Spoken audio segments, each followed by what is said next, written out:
അഥവാ പുറത്ത് മഴ പെയ്യുന്ന അവസരമാണെങ്കിൽ അവിടെയുള്ള വസ്ത്രങ്ങളുടെ ഈറൻ എങ്ങനെയാണ് മാറുക?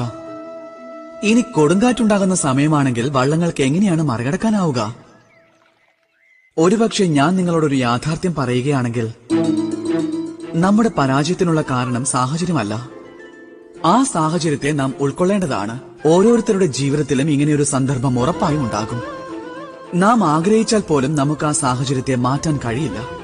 സാഹചര്യത്തെ മാറ്റുക എന്നത് അസംഭവ്യമായ കാര്യമാണ്. ആ ഒരു അവസരത്തിൽ ഈ ഒരു ഉപായമേ ഉള്ളൂ. സാഹചര്യത്തെ അല്ല, മനസ്ഥിതിയാണ് മാറ്റേണ്ടത്. അങ്ങനെയായാൽ എല്ലാം ശുഭകരമായി തീരും. ഈ ഒരു മനസ്ഥിതിയാണ് നിങ്ങളുടെ ജീവിതത്തിലെ ഏറ്റവും വലിയ കരുത്തും ഏറ്റവും വലിയ ആശ്രയവുമാവുക. നോക്കൂ, ഈ കീർത്തിയും പിന്നെ പരാജയവും ഓരോരുത്തരുടെയും ജീവിതയാത്രയുടെ ഒരു ഭാഗം തന്നെയാണ്. പക്ഷെ നിങ്ങളേവരും നിരന്തരം പരിശ്രമിച്ചുകൊണ്ടേ